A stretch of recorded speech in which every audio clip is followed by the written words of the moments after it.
भगवद गीता का 8वां अध्याय अक्षर ब्रह्म योग। आज हम इस पवित्र अध्याय की गहराई में उतरेंगे और हर श्लोक को समझेंगे उसी तरह जैसे कोई संत अपने शिष्यों को समझाता है। ये अध्याय हमें बताता है कि मृत्यु के समय क्या होता है और कैसे हम परमात्मा को प्राप्त कर सकते हैं। तारांकन श्लोक 1। तारांकन। अर्जुन उवाच किम तद ब्रह्म किम अध्यात्मम किम कर्म पुरुषोत्तम अधिभूतम च किम प्रोक्तम अधिदैवम किमुच्यते। अर्जुन पूछ रहे हैं, हे पुरुषोत्तम, वह ब्रह्म क्या है, अध्यात्म क्या है, कर्म क्या है, अधिभूत क्या कहा जाता है और अधिदैव क्या है। देखिए, अर्जुन के ये सवाल हमारे भी सवाल हैं। जब हम आध्यात्मिक यात्रा शुरू करते हैं तो यही प्रश्न हमारे मन में आते हैं। तारांकन श्लोक 2। तारांकन। अधियज्ञः कथम कोत्र देहस्मिन् पुरुषोत्तमा प्रयाण काले च कथम ज्ञयोऽसि नियतात्मभिः। अर्जुन आगे पूछते हैं, हे पुरुषोत्तम, इस शरीर में अधियज्ञ कौन है और कैसे है, और मृत्यु के समय आपको कैसे जाना जा सकता है। ये बहुत महत्वपूर्ण प्रश्न है क्योंकि हमारी अंतिम यात्रा का फल इसी पर निर्भर करता है। तारांकन श्लोक 3। तारांकन। श्री भगवान उवाच अक्षरम ब्रह्म परमं स्वभावो अध्यात्मो उच्यते भूतभावोद्भवो करो विसर्गः कर्म संगितः। अब भगवान कृष्ण उत्तर देते हैं। वे कहते हैं, अक्षर यानी जो कभी नष्ट नहीं होता वह परम ब्रह्म है। जीवात्मा का स्वभाव अध्यात्म कहलाता है और जो सभी प्राणियों की उत्पत्ति करता है वह विसर्ग कर्म कहलाता है। यहां भगवान हमें बता रहे हैं कि सब कुछ उसी एक तत्व से निकला है। तारांकन श्लोक 4। तारांकन। अधिभूतम क्षरो भावः पुरुषश्चाधिदैवतम अधियज्ञो हमेवात्र देह देह भृताम वरः। भगवान आगे समझाते हैं, नाशवान प्रकृति अधिभूत है, पुरुष अधिदैवत है, और हे देहधारियों में श्रेष्ठ अर्जुन, इस शरीर में मैं ही अधियज्ञ हूं। यानी परमात्मा हमारे अंदर ही विराजमान है, हमें बाहर खोजने की जरूरत नहीं। तारांकन श्लोक 5। अंतकाले च मामेव स्मरण मुक्तवा कलेवरम यह प्रयाति स मद्भावम याति नास्त्यत्र संशया। ये श्लोक बहुत महत्वपूर्ण है। भगवान कहते हैं, जो व्यक्ति अंत समय में मुझे स्मरण करते हुए शरीर छोड़ता है वो मेरे स्वरूप को प्राप्त होता है, इसमें कोई संदेह नहीं। यहां संदेश साफ है, अंतिम क्षण में हमारी चेतना कहाँ है यही निर्धारित करता है हमारी गति। तारांकन श्लोक 6। यम यम वापि स्मरण भावम त्यजन्ते कलेवरम तम तमेवैति कौन्तेय सदा तद्भाव भाविता। भगवान एक और गहरी बात कहते हैं, हे कुंती पुत्र, जिस जिस भाव को स्मरण करता हुआ मनुष्य अंत में शरीर त्यागता है वो उसी को प्राप्त होता है, क्योंकि वो सदा उसी भाव में लीन रहता है। इसलिए जीवन भर का अभ्यास महत्वपूर्ण है। तारांकन श्लोक 7। तस्मात् सर्वेषु कालेषु मामनुस्मर युज्य च मयि अर्पित मनोबुद्धि मामेव ऐष्यसि असंशयम्। इसलिए भगवान कहते हैं, हे अर्जुन, सभी समय में मुझे स्मरण कर और युद्ध भी कर। मुझ में मन और बुद्धि को अर्पण करके तू निसंदेह मुझे ही प्राप्त होगा। ये प्रैक्टिकल स्पिरिचुअलिटी है, संसार में रहकर भी परमात्मा को याद रखना। तारांकन श्लोक 8। अभ्यास योग युक्तेन चेतसा नान्यगामिना परमं पुरुषम दिव्यम याति पार्थानुचिंतयन्। भगवान कहते हैं, हे पार्थ, अभ्यास योग से युक्त और अन्यत्र न जाने वाले चित्त से निरंतर चिंतन करता हुआ मनुष्य परम दिव्य पुरुष को प्राप्त होता है। यहां अभ्यास की महत्ता बताई गई है। तरंकन श्लोक 9। कविम पुराणम अनुशासितारम अणुरणयांसम अनुस्मरेद्य सर्वस्य धातारम अचिंत्य रूपम आदित्यवर्णम तमसः परस्तात्। जो सर्वज्ञ, पुराण, सबका शासन करने वाला, अणु से भी सूक्ष्म, सबका धारण करने वाला, अचिंत्य रूप वाला, सूर्य के समान प्रकाशमान और अज्ञान से परे है, उसका स्मरण करना चाहिए। यह परमात्मा के गुणों का वर्णन है। तारांकन श्लोक 10। प्रयाण काले मनसा चलेन भक्त्या युक्तो योग बलेन चायवा भ्रुवोर्मध्ये प्राणमावेश्य सम्यक स तम परम पुरुषमुपैति दिव्यम। मृत्यु के समय अचल मन से, भक्ति से युक्त होकर योग बल से भ्रिकुटी के मध्य में प्राण को स्थापित करके वह उस परम दिव्य पुरुष को प्राप्त होता है। यह योग की तकनीक का वर्णन है।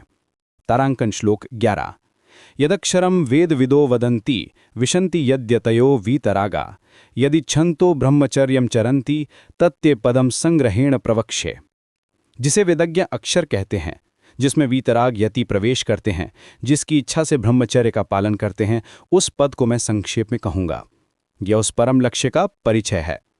तारंकन श्लोक 12। सर्वद्वाराणि संयम्य मनो हृदि निरुध्य च मूर्धन्यधायात् मनः प्राणमास्थितो योग धारणाम। सभी द्वारों को संयमित करके, मन को हृदय में स्थिर करके, अपने प्राण को मस्तक में स्थापित करके योग धारणा में स्थित होना चाहिए। यह मेडिटेशन की विधि है। तारांकन श्लोक 13। ओम इत्येकाक्षरं ब्रह्म व्याहरन् माम नुस्मरन् यह प्रयाति त्यजन देहम सयाति परमाम गतिम। ओम इस एकाक्षर ब्रह्म का उच्चारण करता हुआ और मुझे स्मरण करता हुआ जो शरीर त्यागता है वह परम गति को प्राप्त होता है। ओम की महिमा अपार है। तारांकन श्लोक 14। अनन्यचेताः सततं यो मां स्मरति नित्यशः तस्याहं सुलभः पार्थ नित्ययुक्तस्य योगिनः। जो अनन्य चित्त से निरंतर मुझे स्मरण करता है, हे पार्थ, उस नित्य युक्त योगी के लिए मैं सुलभ हूँ। निरंतर अभ्यास से परमात्मा मिल जाता है। तारांकन श्लोक 15। मामुपेत्य पुनर्जन्म दुःखालयम शाश्वतम् नाप्नुवन्ति महात्मानः संसिद्धिं परमां गताः। मुझे प्राप्त होकर महात्मा लोग पुनः जन्म रूपी दुखों के घर और अनित्य लोक को प्राप्त नहीं होते, क्योंकि वे परम सिद्धि को प्राप्त हो गए हैं। ये मोक्ष की स्थिति है। तारांकन श्लोक 16। आब्रह्म भुवनाल्लोकाः पुनरावर्तिनोऽर्जुन मामुपेत्य तु कौन्तेय पुनर्जन्म न विद्यते। हे अर्जुन, ब्रह्मा लोक तक सभी लोग पुनरावर्ती हैं, परंतु हे कुंती पुत्र, मुझे प्राप्त होकर पुनर्जन्म नहीं होता। केवल परमात्मा की प्राप्ति ही अंतिम मुक्ति है। तारांकन श्लोक 17। सहस्रयुग पर्यंतम अहर्यद ब्रह्मणो विदुः रात्रिम युग सहस्रांताम ते अहोरात्र विदो जनाः।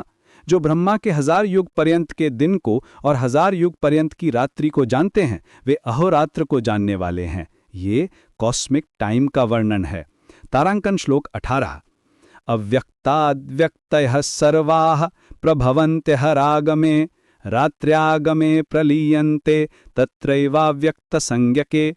दिन के आने पर सभी व्यक्त वस्तुएं अव्यक्त से प्रकट होती हैं और रात्रि के आने पर उसी अव्यक्त में लीन हो जाती हैं। ये क्रिएशन और डिसोल्यूशन का साइकिल है। तारांकन श्लोक 19। भूतग्रामः स एवायं भूत्वा भूत्वा प्रलीयते रात्र्यागमे वशः पार्था प्रभवत्यः रागमे। हे पार्थ, यही प्राणियों का समुदाय बार बार उत्पन्न होकर रात्रि के आने पर विवश होकर प्रलय को प्राप्त होता है और दिन के आने पर फिर उत्पन्न होता है। ये अनंत चक्र है। परस्तस्मात्तु भावोऽन्यो अव्यक्तो अव्यक्तात् सनातनः यह सह सर्वेषु भूतेषु नश्यत्सु न विनश्यति। परंतु उससे भी परे एक और अव्यक्त सनातन भाव है जो सभी प्राणियों के नष्ट होने पर भी नष्ट नहीं होता। ये परम तत्व का वर्णन है। अव्यक्तोक्षरो इत्युक्तः तमाहुः परमां गतिम यम प्राप्य न निवर्तन्ते तद्धाम परमं मम। उस अव्यक्त को अक्षर कहते हैं और उसे परम गति कहते हैं। जिसे प्राप्त होकर वापस नहीं आना पड़ता, वह मेरा परम धाम है। ये अंतिम लक्ष्य है। पुरुषः सह परः पार्थ भक्त्या लभ्यस्त्वनन्यया यस्यांतस्थानि भूतानि येन सर्वमिदं ततम्। हे पार्थ, वह परम पुरुष अनन्य भक्ति से प्राप्त होता है जिसके अंतर्गत सभी प्राणी हैं और जिससे ये सब जगत व्याप्त है। भक्ति ही साधन है। यत्र काले त्वनावृत्तिम आवृत्तिम चैव योगिनः प्रयाता यान्ति तं कालम वक्ष्यामि भरतहर्षभा। हे भरत श्रेष्ठ, जिस काल में शरीर त्यागने से योगीजन वापस नहीं आते और जिस काल में वापस आते हैं उस काल को मैं कहूँगा। अब टाइम का महत्व बताया जाएगा। अग्निर्ज्योतिरः शुक्लः षण्मासा उत्तरायणम तत्र प्रयाता गच्छन्ति ब्रह्म ब्रह्मविदो जनाः। अग्नि, ज्योति, दिन, शुक्ल पक्ष, उत्तरायण के 6 महीने, इस मार्ग से जाने वाले ब्रह्मवेत्ता पुरुष ब्रह्म को प्राप्त होते हैं। ये शुभ काल है। तारांकन श्लोक 25। धूमो रात्रिस्तथा कृष्णः षण्मासाः दक्षिणायनम तत्र चांद्रमसं ज्योतिर्योगी प्राप्य निवर्तते। धूम, रात्रि, कृष्ण पक्ष, दक्षिणायन के 6 महीने इस मार्ग से जाने वाला योगी चांद्रलोक को प्राप्त होकर वापस आता है। ये अस्थायी फल है। तारांकन श्लोक 26।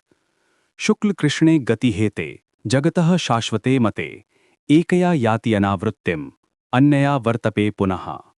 ये शुक्ल और कृष्ण 2 गतियां जगत की शाश्वत मानी गई हैं। एक से अनावृत्ति होती है, दूसरे से पुनः वापसी होती है। 2 मार्ग हैं, मुक्ति और बंधन के। तारांकन श्लोक 27। नैते श्रुति पार्थ जानन्य योगी मुह्यति कश्चना तस्मात् सर्वेषु कालेषु योग युक्तो भव अर्जुना। हे पार्थ, इन दोनों मार्गों को जानने वाला कोई भी योगी मोहित नहीं होता। इसलिए है अर्जुन, सभी समय में योग युक्त हो, ज्ञान से मोह दूर होता है। तारांकन श्लोक 28। वेदेषु यज्ञेषु तपसु चैव दानेषु यत् पुण्य फलम प्रदिष्ठम अत्यैति तत्सर्वमिदं विदित्वा योगी परम स्थानम उपैति चाद्यम। वेदों में, यज्ञों में, तपों में और दानों में जो पुण्य फल कहा गया है, इस सब को जानकर योगी उन सब से ऊपर उठकर परम आदि स्थान को प्राप्त होता है। योग सबसे श्रेष्ठ साधना है। इस प्रकार भगवद गीता के 8वें अध्याय में अक्षर ब्रह्म योग का वर्णन पूरा होता है। यह अध्याय हमें सिखाता है कि जीवन का अंतिम लक्ष्य परमात्मा की प्राप्ति है और इसके लिए निरंतर अभ्यास, भक्ति और योग की आवश्यकता है। मृत्यु के समय हमारी चेतना जहां होगी, वही हमारी गति होगी। इसलिए जीवन भर परमात्मा का स्मरण करते रहना चाहिए। अगले अध्यायों में हम और भी गहरे रहस्यों को जानेंगे। तब तक इन श्लोकों पर मनन करते रहिए और अपनी जीवन में इन्हें उतारने का प्रयास करिए।